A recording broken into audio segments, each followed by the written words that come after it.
Hello students, good evening. तो आज welcome back to my YouTube channel. हम लोग आज पढ़ने वाले हैं क्लास 9 फ्रेंच रेवोल्यूशन जो हमने शुरू किया था उसका हमारा अगला हिस्सा। तो चलिए आज की थर्ड पार्ट है ये हमारे फ्रेंच रेवोल्यूशन का, तो इसे हम लोग शुरू करते हैं। हमने लास्ट क्लास में ये पढ़ लिया था कि भैया टैक्स जो है वो बढ़ा दिया गया। किसे टैक्स देना था? वो थर्ड स्टेट वालों को टैक्स देना था। थर्ड स्टेट में आते कौन है? आपके पीजेंट्स, वर्कर, बिजनेसमैन, सारे वो सारे लोग जो आम आदमी जिसे हम कहते हैं। साथ ही साथ हमने ये भी पढ़ लिया था कि सबसिस्टेंस क्राइसिस आ रखा था हमारे फ्रांस के अंदर। क्यों आ गया था भैया? क्योंकि पॉपुलेशन बढ़ गया, एक तरफ टैक्स बढ़ गया, एक तरफ पॉपुलेशन बढ़ गया। पॉपुलेशन बढ़ गया तो डिमांड बढ़ गई फूड ग्रेन्स की, और उतनी सप्लाई हमारे पास थी नहीं। तो उसके वजह से क्या हुआ, लोगों के पास खाने के लिए भी नहीं था। साथ ही साथ भाई राजा ने और कमाल कर दिया कि ब्रेड के दाम बढ़ा दिए, जो हमारा स्टेपल गुड था। तो ऐसे में क्या हो गया, लोगों को बहुत ज़्यादा समस्याएं आने लगी। हम लोग धीरे धीरे बढ़ रहे हैं, समझिएगा इस चीज़ को कि कारण आ रहा है आपका, ये सब रीजंस हैं कि वो जो 70-89 का पीरियड है वो फ्रेंच रेवोल्यूशन क्यों हुआ उस साल। क्योंकि वो जैसे नहीं होता है कि मटका है, बूंद बूंद बस पानी भर रहा है भर रहा है भर रहा है, एक समय आता है कि ओवरफ्लो हो जाएगा।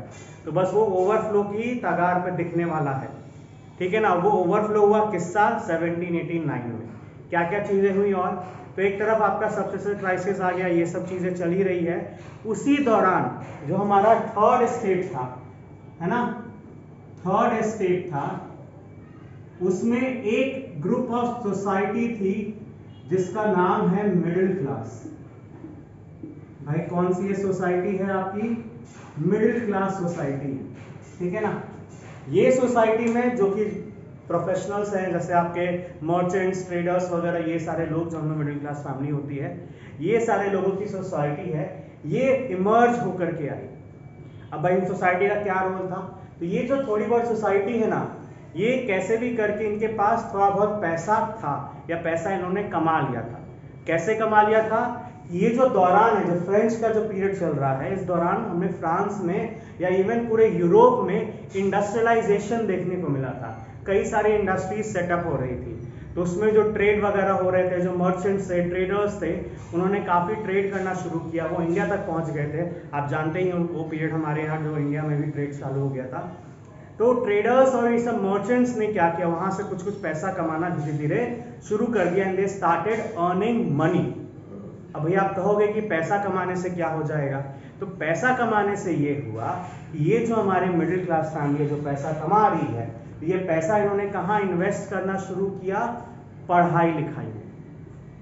तो जब पढ़ा लिखा तब इनको समझ में आया कि नहीं भैया, ये जो चीज़ें चल रही हैं फ्रांस में, ये बहुत ज़्यादा गलत है। भाई अब तक जो हमारे टैक्स बढ़ रहे थे, या आप देख रहे हो जिस तरीके से गुड्स के प्राइस बढ़ा दिए जा रहे थे, उस वक्त हमारे पीजेंट्स जो थे, वर्कर्स जो थे, वो भी स्ट्राइक कर रहे थे। They are also revolting against these things, लेकिन उनका कोई डायरेक्शन नहीं था। जैसे आप लोग नहीं होता है, बुक खोल के बैठे हैं, पढ़ रहे कहते हो ना, कई बार टीचर से कई बच्चे मुझसे कहते हैं सर पढ़ तो रहे हैं लेकिन पता नहीं क्या ही हो जाता है। तो पता नहीं का मतलब क्या है कि आप वो प्लानिंग के साथ नहीं पढ़ते। You have no direction. आपका डायरेक्शन क्या है? आपके दिमाग में वो प्लान क्या है, मोटिव क्या है, किस लिए पढ़ रहे हो, कैसे पढ़ना है, वो पूरा नहीं था। तो इन पीजेंट्स और वर्कर्स के साथ भी सेम आपके जैसा हाल है कि भैया इनके पास डायरेक्शन नहीं है। लड़े तो बस वो रिवॉल्ट करना है क्योंकि प्राइस बढ़ा दिया गया है, तो उस तरीके से वो लोग काम कर रहे थे। लेकिन जब ये मिडिल क्लास मैन आए, इन्होंने ट्रेडिंग से, कहां से? ट्रेड से जो पैसा कमाना शुरू किया, वो ये पैसा इन्होंने इन्वेस्ट करना शुरू किया कहां पे? एजुकेशन पे। और इसी एजुकेशन से जो हमारे लॉयर्स, प्रोफेशनल्स बन के आए, उनके नजरिया बदला। जैसे आपका नहीं होता है, जैसे पहले के जमाने के लोग नहीं करते थे, जो हमारे डिस्क्रिमिनेशन चलता था वुमेन्स को लेकर के, या अनटचेबिलिटी जो हमारा था कुछ पर्टिकुलर सेक्शन ऑफ सोसाइटी को लेकर के। लेकिन जब हम पढ़े लिखे, आपके टीचर ने वो बात बताई कि नहीं इस तरीके का सोसाइटी नहीं होना चाहिए, तो आपको ये बात समझ में, अच्छा नहीं ये गलत हो रहा है, तो आपको समझ आया नहीं वो भी इंसान है, they are also the part of the society, तो हम क्यों डिस्क्रिमिनेट करें उन्हें। वुमेन्स है तो वुमेन्स को क्यों ही घर में रहना है, क्यों वो पढ़ लिख नहीं सकती। तो ये बात समझ में आई ना, तो वो धीरे धीरे इन लोगों को भी समझ में आने लगा, जो एजुकेशन से मिडिल क्लास फैमिली थी, कि भैया जो राजा कर रहा है वो बहुत ज़्यादा गलत है। ठीक है, पढ़ लिख रहे थे, पैसा आ रहा था, तो पढ़ाई लिखाई का वो इम्पोर्टेंस समझ में आ रहा था कि नहीं भैया हमें पढ़ना है, कैसे भी हो जाए हमें पढ़ लिख करके काम करना है। तो ये एक सोसाइटी थी जो उस समय इमर्ज हो रही थी, जिन्होंने एजुकेशन का इम्पोर्टेंस को समझा, और उस एजुकेशन के सहारे इनको ये समझ में आया कि चीज़ें फ्रांस में बहुत गलत हो रही हैं। चलिए, तो हमने देखा कि मिडिल क्लास पढ़ लिख रहे हैं, साथ ही साथ कई सारे फिलोसोफर्स ने भी अपने आइडियाज के जरिए लोगों का माइंडसेट चेंज करना शुरू किया।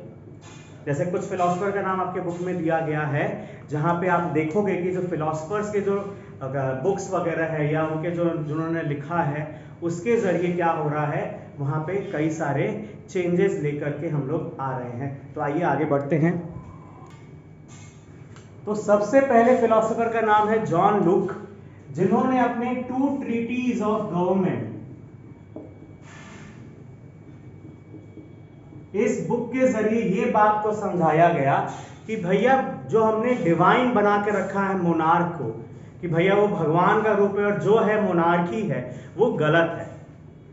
हम लोग ने अब तक मान रखा था कि भाई जो राजा है वो सब कुछ है, सर्वपरे है, वो भगवान के बराबर हमने उसको मानना शुरू कर दिया था कि भैया वो जो है वही हमारा कल्याण करेगा। तो ऐसा कुछ नहीं है, वो भी एक इंसान है, आम आदमी है, जो गलतियां कर सकता है, उससे भी गलती हो सकती है, और उन्हें हमें भगवान बना के, सर का ताज बना के नहीं रखना है। भाई इंसान है, इंसानी की तरह रखना है। गलत होगा तो हमें बोलना है कि भाई तुम गलत हो, यू आर रॉन्ग।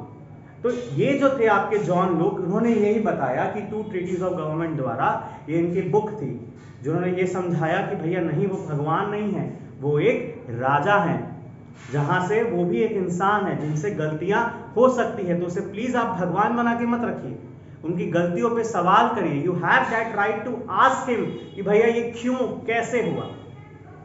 इसी तरह एक और थे आपके रूसो नाम के एक फिलोसोफर थे, जिन्होंने ये कहा कि एक सोशल कॉन्ट्रैक्ट होना चाहिए। किसके बीच में सोशल कॉन्ट्रैक्ट होना चाहिए? सिटीजन्स ऑफ द कंट्री और रिप्रेजेंटेटिव के बीच में। क्या कॉन्ट्रैक्ट होना चाहिए? कि भैया आप हमारे लिए काम करते हैं, आप हमारे लिए काम करेंगे, ठीक है ना, आप हमारे लिए समझोगे, हमारी प्रॉब्लम्स को समझोगे और उसे सॉल्व करोगे।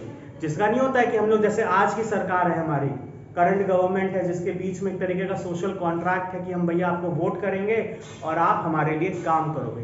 तो कुछ वैसा ही सोशल कॉन्ट्रैक्ट वो जा रहे थे, रूसो बता रहे थे कि भाई ऐसा होना चाहिए, जो राजा है और जो प्रजा है उसके बीच में इस तरीके की चीजें होनी चाहिए।